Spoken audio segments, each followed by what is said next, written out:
Hello everyone, welcome to Road to A+, and I'm Rotaract Mami Hassara from the Rotaract Lab of National School of Business Management. Alright, last week we did the third lesson, the first part of the third lesson of the grade 9 English syllabus. So this week I'm going to continue on with the final part of the third lesson and finish that off. So, as always, before starting the session, I would like to remind you all that if you have any kind of issues regarding the previous videos and previous lessons, you can always type your issues in the comment section. So, I'm ready to elaborate and clarify all those issues. So since we don't have any such issues at the moment, I thought of continuing the lesson which is due to today. So let's get started. All right, let me share the screen for y'all first. Okay. All right, so now as you can see, we have already completed up to the activity 6 of the third lesson. So now we have to move on with activity number 7. Okay, so let's read it and see. It says, find all the adjectives given in activity 6. All right, interesting. So that means we have to read the activity 6 once again. So it was a paragraph about various utensils used by people around the world when they are eating. Okay, so now we have to read this paragraph once again, this article once again, and find out the adjectives. Okay, so what do you mean by adjectives? Well, adjectives are the words that describes a noun. Okay, so the words that describes a noun are known as adjectives. Okay, so let's read this and let's mark all the adjectives first. Okay, so let me take the pen. Okay, all right, so let's read. The tools used for eating food vary around the world. They include spoons, chopsticks, forks, etc. These utensils mostly depend on the kind of food people eat. Spoons, forks, and knives are commonly found in Western countries. Okay, so Western is an adjective. Okay, why? Because it describes the word countries. Which countries? Western countries. Okay, so therefore, Western is an adjective. Okay, such as England, Germany, and France. However, they vary in shape and size depending on the purpose. For example, table fork. Okay, so here table can be taken as an adjective. What kind of a fork? It's table fork. Okay, you're describing the fork further. Okay, and then you have fruit fork. Okay, and dessert fork. Okay, so all these three words are adjectives which describes the noun fork further. Okay, all right. Chopsticks have been used in East Asia. Okay, it's also just like Western countries. So East Asia, it describes the part of the Asia that we are talking about. Okay. They are used in countries such as China, Japan, and Korea. However, it is said that the Chinese were the first to use them.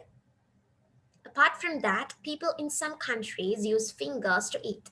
For instance, in Sri Lanka, people use fingers to mix the curries with their rice. In Ethiopia, people use their right hand to eat food. They specify the hand by telling right. Okay? So they specify the word right. Okay? Let's go down. Okay. So which hand? It's the right hand. Okay. All right. So then, wait, where were we? Okay. Right hand. Their staple food is injera, a pancake like flat bread. Okay. So again, we have flat and here we have flat bread. Okay, and also you can say pancake like. Okay, that's also an adjective. Okay, these two words describes the bread. Okay, which is usually served on a large flat plate. Okay, so then large and flat are also adjectives that describes the word plate. Okay, this is topped with all types of curries. They use pieces of injera to scoop the curries. Similarly, Indians too have the habit of scooping the vegetables and other curries with naan or chapati. Many people in Mexico too use tortillas to scoop rice, beans, and other food. However, at present, people all over the world across different cultures use forks, knives, and spoons even to eat their own local dishes. Which dishes? Local dishes. Okay, so now we found lots of adjectives. Okay, now we found lots of adjectives. I underlined them, but then when I scroll up and down, the places have got messed up. Okay, so I'm going to clear these and I'm going to list down these adjectives. Okay, all right, so now I'm going to clear all these drawings. All right, let's go to the app and again find out the adjectives that we used, that we found. Okay, all right, let me take a text box to type these down.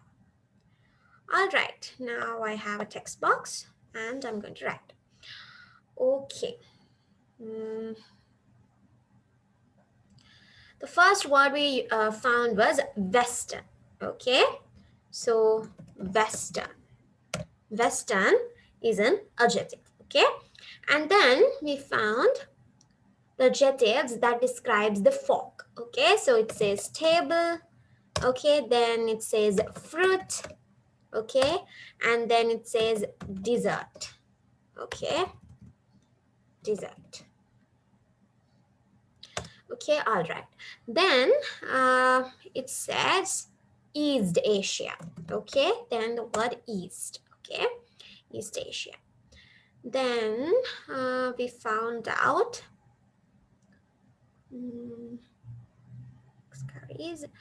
then we found out the word right hand. Okay, so then right. Okay, which hand? It's the right hand. Okay, and then pancake like. Okay, pancake like. Okay, pancake like. Okay, here we have a hyphen. Okay, and then flat bread. Okay, pancake like flat bread. Okay, then it says it's usually served on a large flat plate.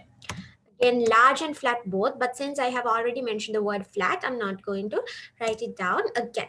Okay, then it says all right, the final one is local. Okay, so as you can see, these are the adjectives.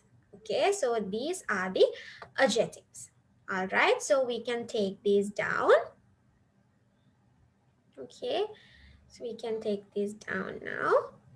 So these are the adjectives. All right, so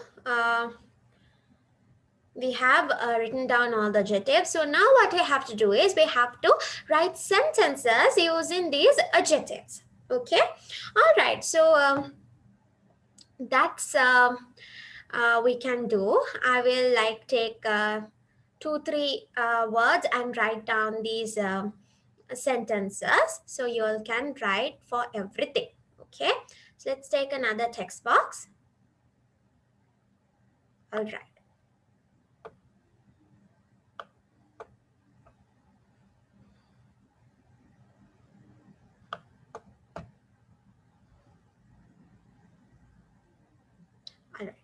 So when you take right, the word right, we can say there was a wound on my right leg. Okay, there was a wound on my right leg. Okay, so which leg? It's the right leg. Okay, then the word flat. Okay, the word flat. Okay, so what can we say for the word flat? We can say, um, can we can say John had a flat bread for dinner. Okay, what did John had? John had a flat bread. Okay, not just bread, we're saying flat bread. Okay, and then large. Okay, the word large. What can you say? There was a large crowd in the station, at the station, at the station. Without just saying a crowd, we can specify it was a large crowd. Okay, so likewise, for all these adjectives, we can go on writing sentences. All right. Okay, so now I'm going to move on to the activity number 7. So therefore, activity number 8. So therefore, I'm going to clear this down. Okay. All right. Okay. Now we are moving on to activity number 8. Okay. All right. So it says it's a group work. Okay. So let's first read this and see. Imagine that you are asked to deliver a speech on healthy food at the school assembly. Write down the points for the speech and then deliver the speech to the class. Okay, so this is a practical session. Okay, so if this was in school, we can always do the speech, but here, since this is an online video, I'm not going to do the speech, but then I'm going to write down the points that we can include in the speech. Okay, so when we tell about healthy food, there are so many things that we can talk about. Okay, so I have some points written down to write this speech. Okay, so let me share that document with you. Okay, all right, so this is the document. Okay, healthy food. We have to write a speech on healthy food and we have to deliver it. So here you don't find any kind of sentences. Here you only can find the important facts written in points. Okay, so you have to use all these points and make your speech. Okay, so healthy food. So what do you mean by healthy food? Okay, so it says healthy food are the food that contains the right amount of nutrition. Okay, so healthy food includes all the nutritions and in their right amount. Okay, so when we consume healthy food, that helps us to keep our body healthy. Okay, so if you're going to have a healthy food plan, that means you are always having a balanced diet. Okay, so what do you mean by a balanced diet? When it comes to a balanced diet, you always have to have the correct nutritions in correct amounts. Okay, so what are the nutritions that we already know? The nutritions that we already know can be carbohydrate, proteins, vitamins and minerals, oil and fat, and water. Okay, so all these main nutritions should be included in a meal, and such kind of a meal or such kind of a food is known as healthy food. Okay, so there are percentages, there are like correct or right percentages, and all these things should be included in the food in that right amount. Then only you can call it as a balanced diet or a healthy food. Okay, so when we're talking about healthy food, we have to talk about junk food as well. Okay, so what do you mean by junk food? Most of the time junk food are the fast food. Okay, so these food are not good for your health. Okay, they are not good for our health. Why is that? Because it doesn't have all the valuable nutritions that we want, and also mm, it has excess amounts of sugar, salt and oil. Okay, they should be in your meal, but then according to the right amount. But when it comes to junk food, it contains excess amounts of sugar, salt and oil, so that is not good for our body. That's not good for a healthy lifestyle. So it's better if we can avoid the junk food and the fast food. Okay, so again, when we are talking about health food, we also have to make the people aware about the healthy food and the benefits that we can get by consuming these healthy food. Also, since most of us and the present generation are used to have junk food with this busy and hectic lifestyle, so therefore people find it easy to eat this junk food. But then we should make these generations aware about the negative effects of consuming junk food. Okay, so when we take this healthy foods, it's most of the people think that it only helps us to be physically okay. Okay, that means most of the people think that healthy food only impacts on our physical health, but no, it also impacts on our mental health. Okay, so consuming junk food is not good for our mental health as well. Okay, so when you consume healthy food, that has an effective impact on our mental health as well. So overall,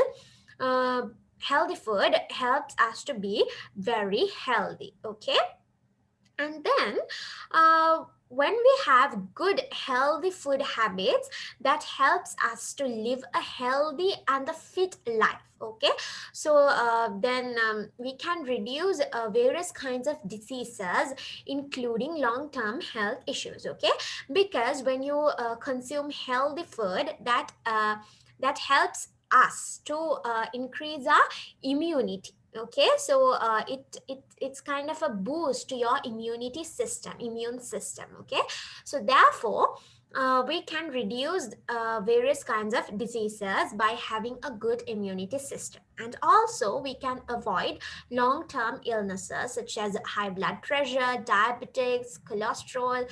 So such diseases can be avoided.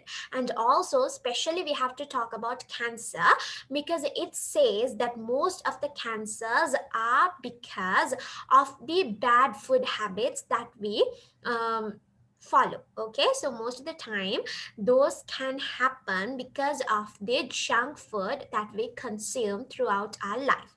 So if we can change these junk food habits into healthy food habits, we can reduce these cancers as well, because most of the junk food contains lots of cancerous items and ingredients in those junk food. So when you keep on consuming them for a long time period, that can impact your health by having diseases like cancers, which can be rarely cured. Okay, so because of that, it's very good to change your food habits into healthy food habits to have a great healthy life. Okay, and then when talking about healthy food, we have to talk about obesity as well. Okay, so when it comes to the present generation, obesity is a big issue which is faced by our new generations. Okay, so what do you mean by obesity?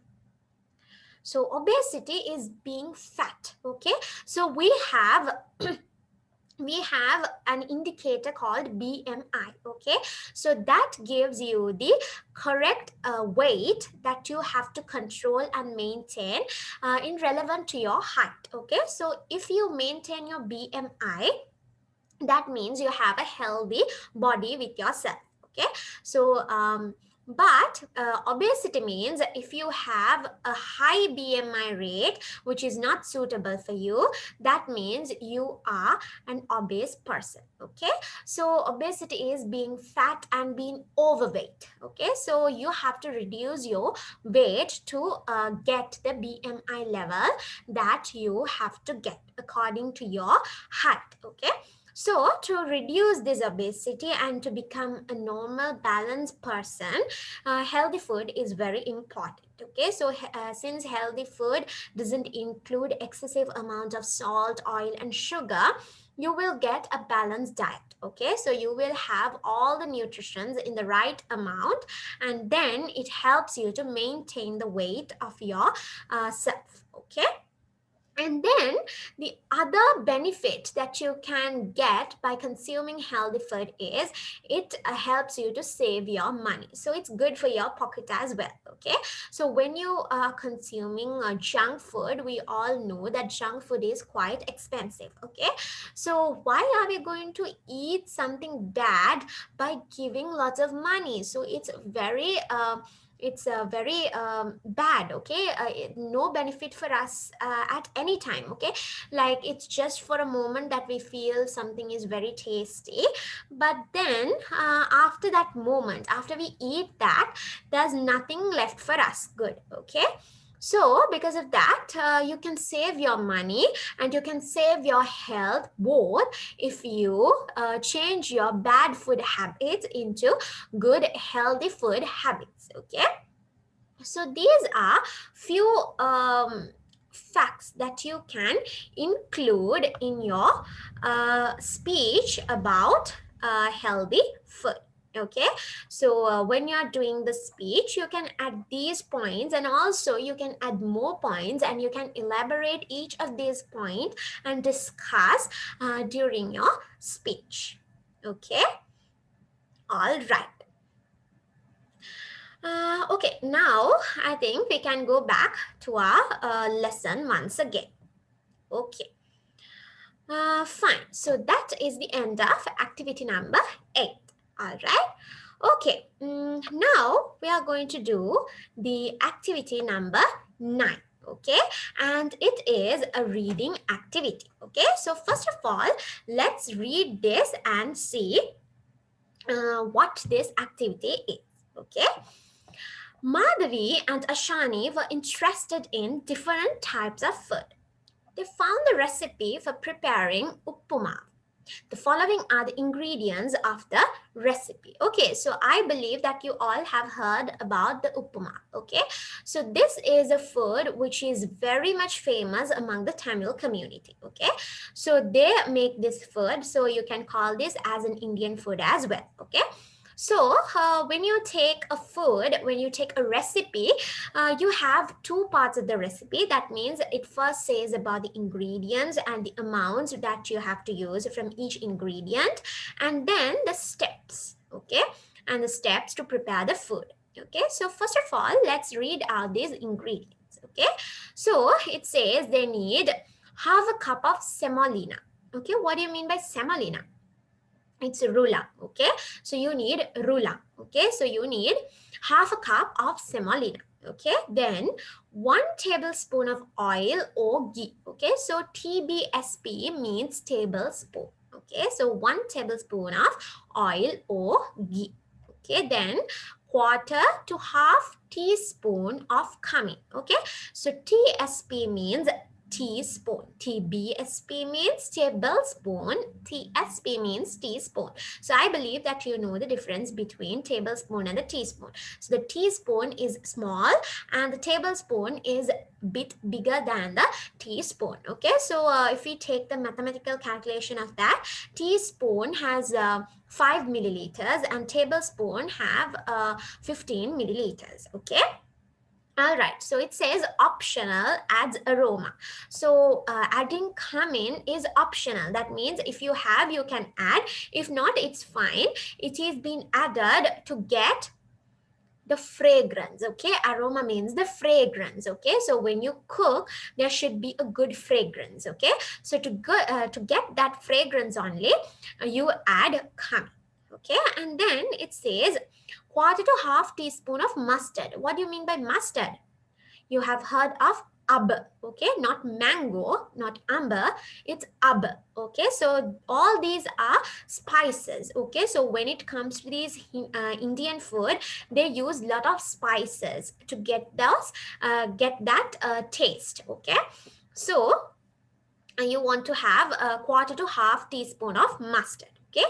Then it says 1 teaspoon of chickpeas. What do you mean by chickpeas? Chickpeas is kadala, okay. So it says it's also optional, it also adds aroma, okay. All right, then it says 6 to 8 cashews halved and cleaned, okay. So cashews means kaju, okay, and you just can't take it, you have to cut it into half and you have to clean it and take it, okay. And 1 sprig of curry leaves. What do you mean by sprig? Sprig means it's kind of a branch, a stem, okay. All right, and then a handful of sliced onions, okay. You have to slice the onions and you have to have a handful of them, okay. And 1 hot green chili slit, okay. So you have to have green chili and it should be a bit hot in taste. And then slit means it's ripped, cut, okay. Then half teaspoon of ginger, very finely chopped, okay. That's also optional, you can either use it or not, okay. So if you are using, you have to chop it finely, okay. And then a pinch of asafoetida, okay. So that's also a kind of a spice they use when they make Indian food, okay. And then 1.5 cups of water, okay. All right, so those are the ingredients that you want to prepare uppuma. All right, okay. So now here it says now after ingredients we can see the steps that we need to prepare this food or uppuma, okay. So it says the recipe given below is not in order. Reorder the recipe, okay. So now we have to read and find out the correct order of these steps, okay. So when you just read it down, you can find there are 11 steps mentioned, okay, and they are not in the correct order, okay. So let's see, let's first read all these steps though they are not in the correct order. So once we read, we will identify the correct order, okay. So let's first go on reading these steps from number 1 to 11, okay. So as number 1 is cover the semolina mixed with all at a low flame until the water evaporates, 1 to 2 minutes, okay. So it says you have to cover the semolina mixed with all, okay. So we saw that there was semolina as an ingredient, so everything is mixed now and you should keep it at a low flame. What do you mean by that? You have to adjust the flame of the stove to low, okay, and wait until the water evaporates. What do you mean by water evaporates? That means the water should go away, okay. You can't have any water, okay. It should go away as steam, okay. So it should boil and then evaporate, okay. So 1 to 2 minutes 1 to 2 minutes means the time duration which this process will take, okay. And then the second one is first roast semolina on a low to medium heat until crunchy. All right, so this says first. So we can think that this can be the first step of this recipe. Okay, so it says first roast semolina on low to medium heat. Okay, so at first the heat or the flame should be low and then gradually you should increase up to the medium level and you have to roast it until it's crunchy. Okay, all right. Then, as the third point, it say pour water and salt as needed to the pan with all fried ingredients. Okay, so now they are telling now all the ingredients are being fried, and at that moment you have to pour the water and salt as needed. They are not going to say the amount of salt. Always we have to add the salt according to our taste. So the taste differs from one person to another. So that's why it says as needed. So you have to add the water and then add salt as needed. Okay. And then the fourth one is while the roasted semolina cools, add oil to a pan. Okay. So now we can say it says to roast it here, and then it says you have to keep that semolina a bit away to get it cooled down, and meanwhile they are telling us to add some oil to a pan. Okay, then next it says then transfer roasted semolina into a bowl and let it cool. Okay, so now you can you feel like there's an order. Okay, so first they are asking us to heat it, then they are going to ask us to roast it and then transit into a bowl and let it cool. And here it says while it's getting cooled, add some oil to a pan. All right, so let's go on reading. Okay, so the next one it says, next add onions, ginger, curry leaves and green chili to the pan with fried chickpeas, cumin, etc. and saute for 2 minutes. Then add asafoetida. Okay, so as this point they ask us to add a lot of ingredients together. Okay, and then just keep a bit to fry for like 2 minutes. Okay, and then add the rest of the ingredients as well. Okay, and then next one it says take the pan with upama off the fire and allow it to rest for 5 minutes. So feels like this can be the last part of the process. Okay, so let's go on reading.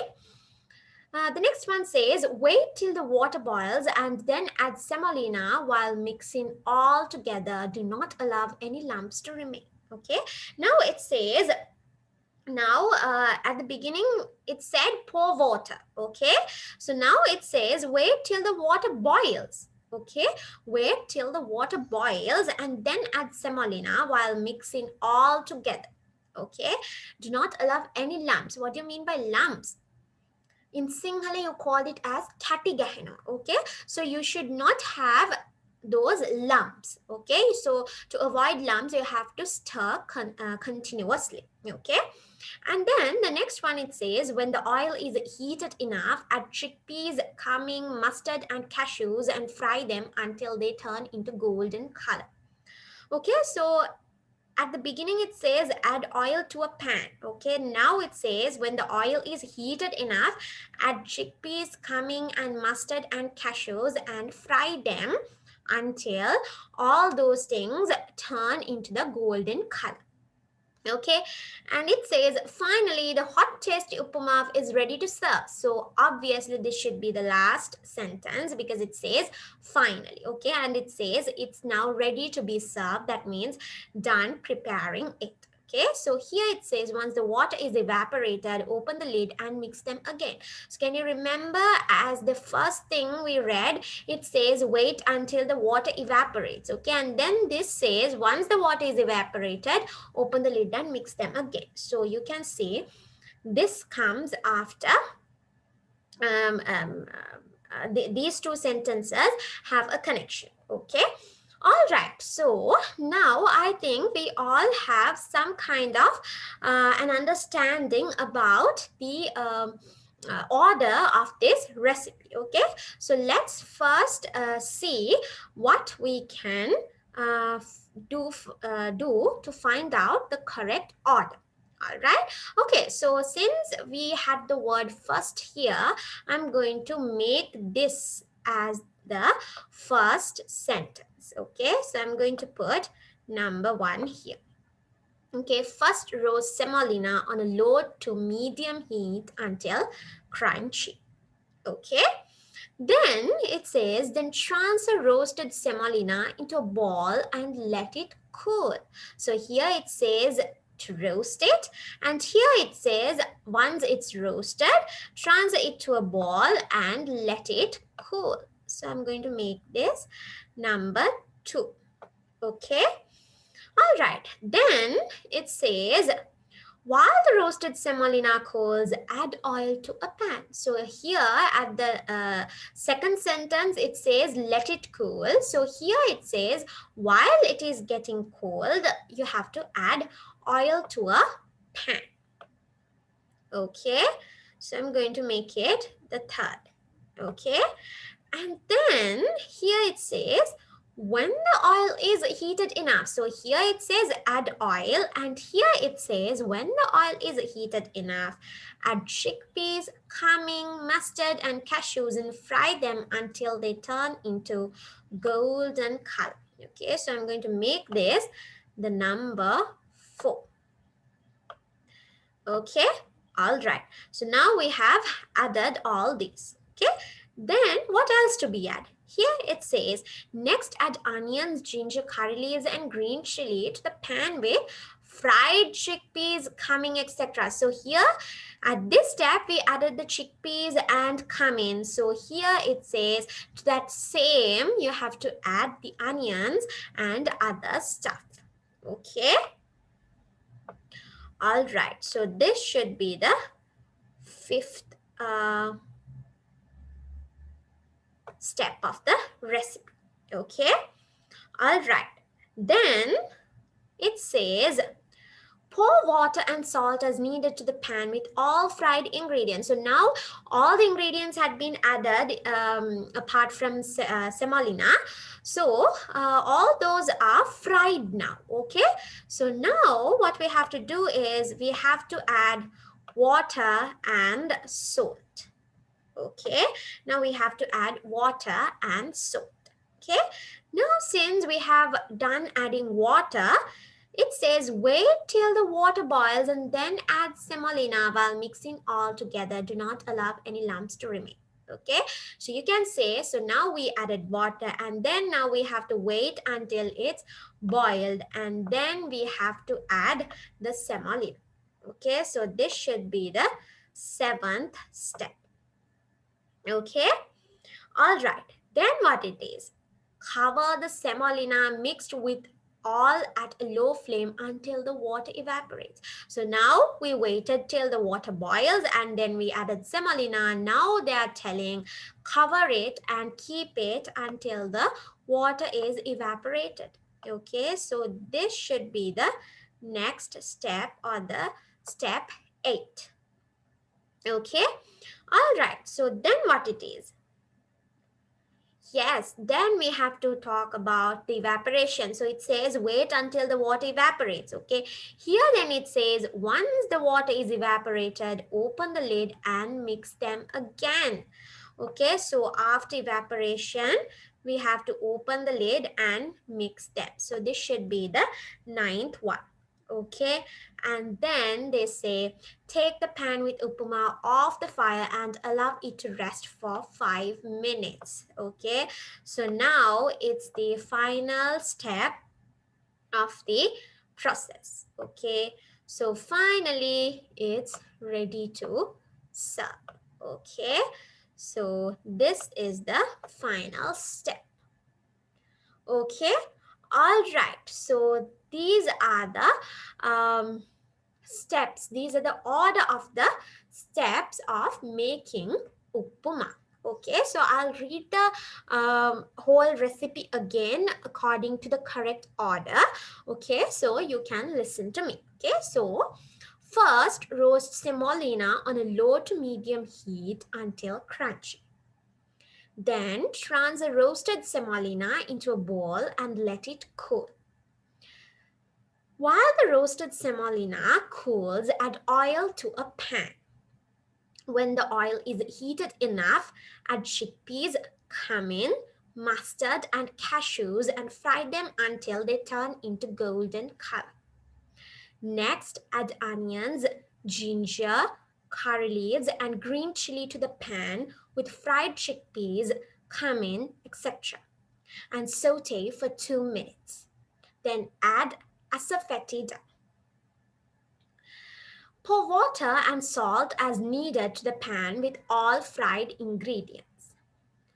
Wait till the water boils and then add semolina while mixing all together.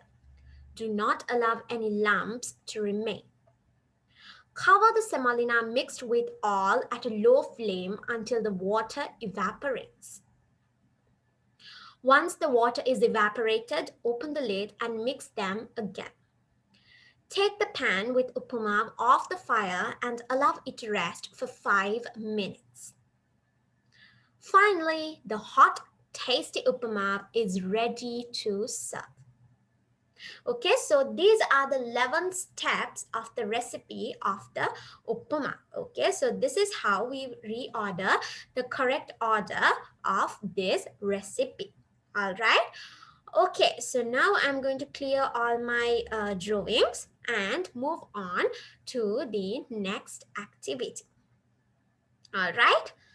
Okay. So before that, we have a learning point. Okay, so it says read the following ingredients taken from the recipe. Half a cup of semolina.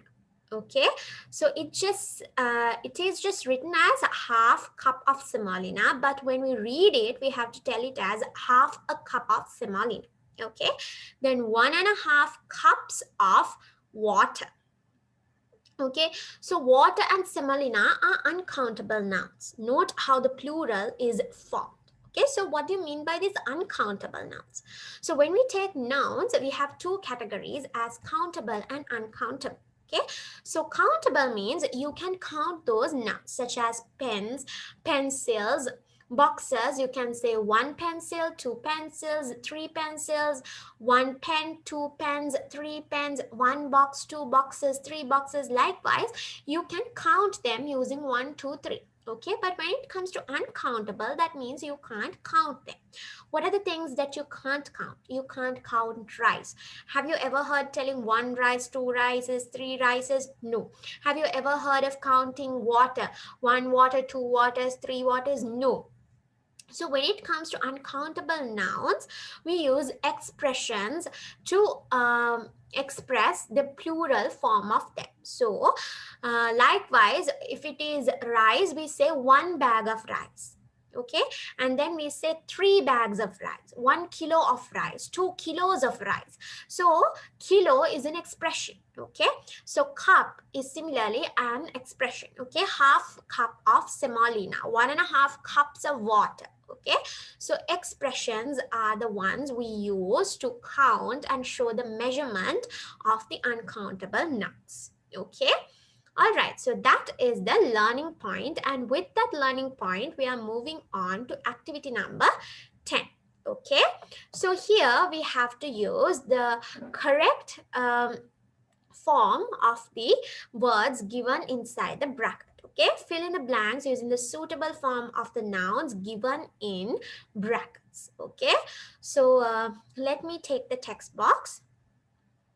Okay, so it says my mother drinks 2 big, yes, glasses. Okay, 2 big glasses of water every morning. So since it's 2, we have to say glasses. Okay, and then the next one is Mr. Kumar was carrying a of rice. Yes, what is it? A bag of rice. Okay, so since it's just 1 bag, we can say a bag of rice. Okay, so the next one is I took 3 blank of mineral water for our trip. Okay, since it's 3, it's plural, so you have to tell 3 bottles of water.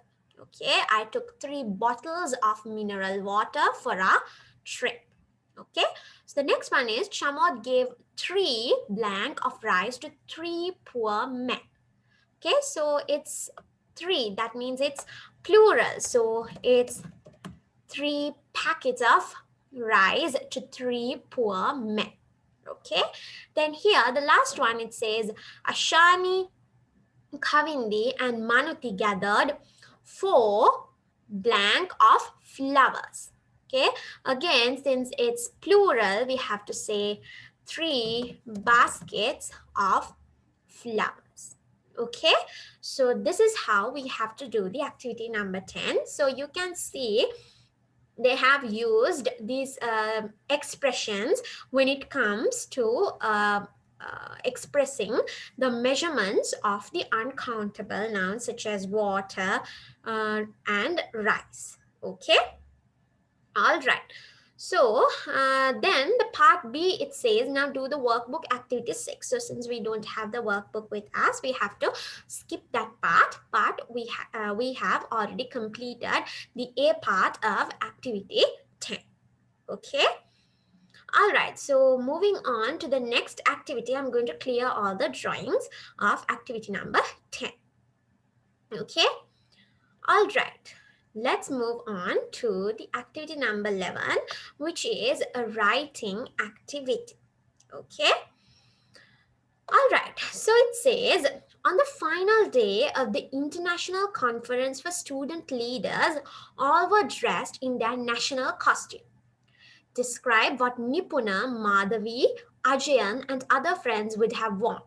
You may use the following phrases. Okay, so it says now, if you can remember the beginning of this lesson, it was all about this international conference for student leaders. Okay, so when they come to the latter part of the conference, that means on the final day, all of the participants are going to wear their national costumes. Okay, so we have 3 friends. Okay, Nipuna, Madhavi, Ajayan, and also their friends. They have worn different kinds of national costumes according to the community that they belong. So what do you mean by the community?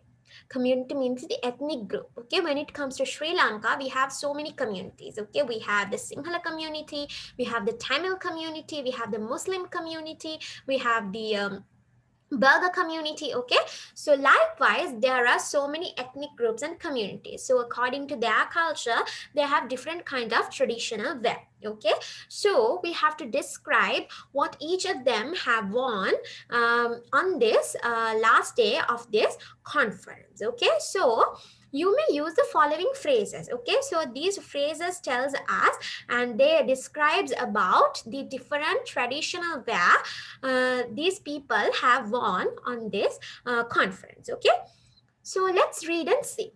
Sarong.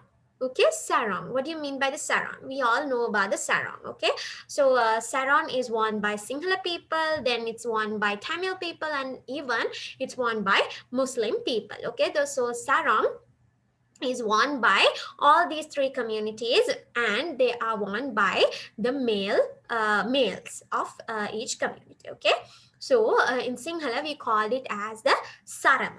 Okay, and then sari. Okay, so uh, sari is worn by female, and mainly it's worn by Tamil community, and then again Sinhalese and Muslims also wear the sari. Okay, all right, then long sleeved shirt with or without collars up to the knee.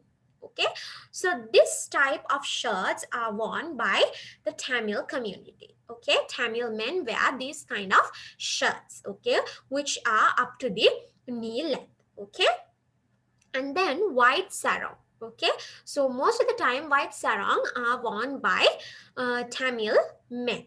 Okay, then osari. Okay, so I think you all know about difference between the sari and the osari. So osari you call it as even the Candian sari.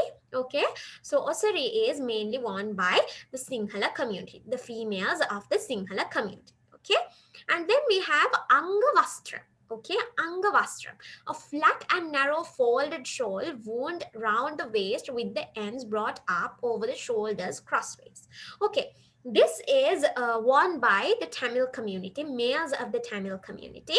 So it's like a scarf. It's like a scarf, it's not a scarf. Okay, so it's a narrow folded shawl. Okay, it's not a scarf, actually it's like a shawl. You put it like this. Okay, you put it around the neck, and it comes below to the waist length. Okay, so it's worn by the Tamil males. Okay, so you have watched that in Hindi movies, in Tamil movies you have watched, I guess.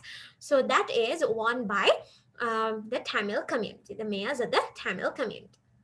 Then the cap. Okay, so caps are usually worn by foreigners. Okay, but then when it comes to traditional wear in Sri Lanka, we don't use caps, but then we all use caps these days. But then when it comes to traditional wear, caps are mostly used by the Western people. Okay, then garland of flowers. Okay, you know, garland of flowers, these are used by the Tamil community. Okay, then farda. Okay, farda is what the Muslim ladies used to cover their head. You call it as the hijab as well. Mm, I don't know the exact difference between the farda and hijab, but the cloth that they use to cover their head and the face is called as the farda. It's used by the Muslim ladies. Okay, then the scarf.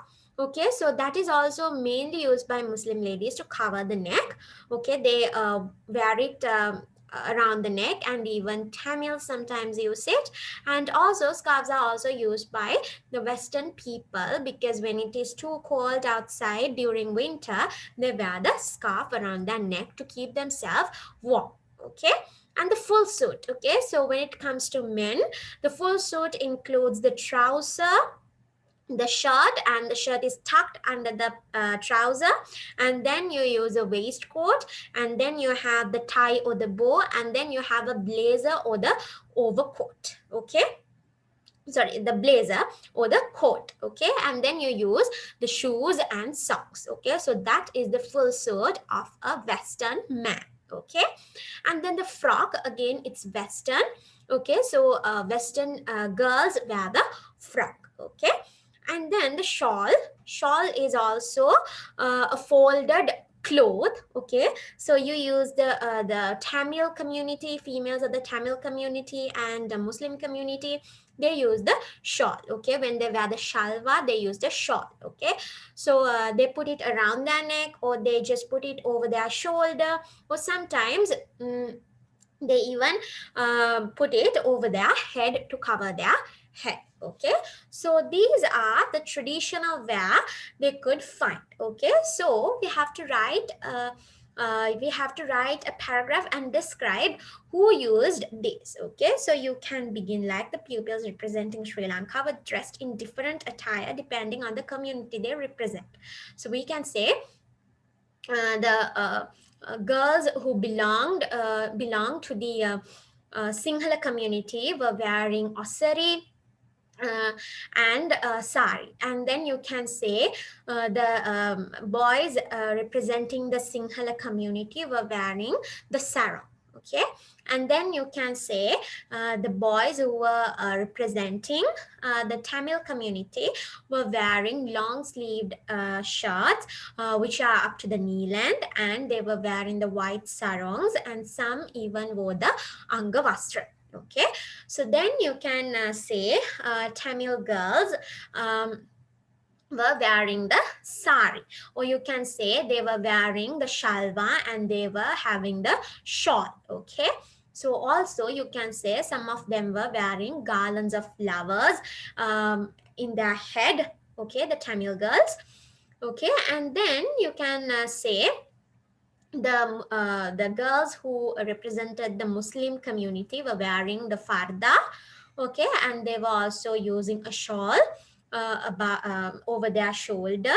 Okay, and then you can say the boys who represented the Western culture, they wore the full suit, and the girls wore the frock, and some were even having scarves. Okay, so likewise you can go on describing about the attire of each and every community. Okay, so using these words you can write that paragraph. Okay, so now we are moving to the final activity of lesson number 3 of the grade 9 English syllabus. The activity 12, and it is a reading activity. It says, read the following poem and list out the qualities a leader should have. Okay, so I'm going to mark these mark these qualities from the poem. So first of all, let's read the poem and see. Okay, I am a lead. I'm great and bold, never quitting. I have the heart of gold. I lead by example. I show what to do. I empower people to be a team and make them realize to follow their dream. Okay, so this is a beautiful poem by Clifford Wilflores. Okay, so it says the qualities that a real leader should have. Okay, so it says I'm great and bold. Okay, so a leader should be great. Okay, he should be good and he should be great, because a leader inspires the society and plays a role of a role model. Okay, so other people follow him, so therefore he should be a great person. Okay, and a bold person, a straightforward person. Okay, he can't be bending. Okay, he should be a bold character. Okay, and never quitting. So quitting is not the quality of a leader. Okay, he should never quit. He should go forward. Okay, irrespective of what challenges comes his way. Okay, so never quitting is another good quality of a good great leader. Okay, I have the heart of gold. Have the heart of gold. What do you mean? That means he or she should have a good heart. Okay, so most of the time people think that a leader should be very tough at heart. Yes, tough can be a part, but then more than that, he should have a good heart. Okay, then only a leader will be a good leader. Okay, then only he can understand the hearts of other people, understand the emotions of other people. Okay, so a good leader should have a good heart. So a good heart is represented by these words of heart of gold. Okay, and then it says lead by example. This is very important. Okay, so there are some leaders who just tell to do the things, but he is not following his own sayings.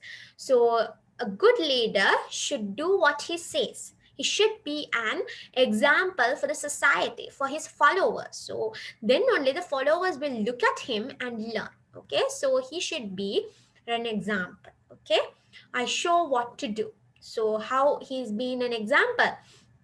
He himself behave in the way he says others to behave. Okay, so he show what he do. Okay, and then I empower people to be a team. Okay, this is very important. He always says not me but we. Okay, so everyone should be together, get together and do the work. Okay, and make them realize to follow their dream. Okay, so a good leader always empowers and influences the others to go behind their dream, to empower their dream, to follow their dream. Okay, so these are the good qualities that a leader should have. The leader should be great, he should be bold, he should never be quitting, and he should have a good heart, and he should lead the followers as a set example, and he should empower people to be as a team, and then he should influence other people to follow their dream. His followers, he should empower and influence his followers to follow and go behind their dream. Okay, so those are the great qualities and the characteristics of a great lead. Okay, so these are the qualities that you should list down from this point. Okay, so that is the end of the third lesson of the grade 9 English syllabus. Okay, so now since it's the end, again I'm going to remind you about if you have any questions or if you need any further clarifications or explanations, you can always write them in the comment section, and I'm always ready to answer them and support you for further explanations and for your clarifications. So therefore, since we are done with this lesson, I'm going to meet you once again next week with a new video with the fourth lesson of the grade 9 English syllabus. So till then, you all stay safe and study hard. Okay, bye bye. Vivala Rotaract.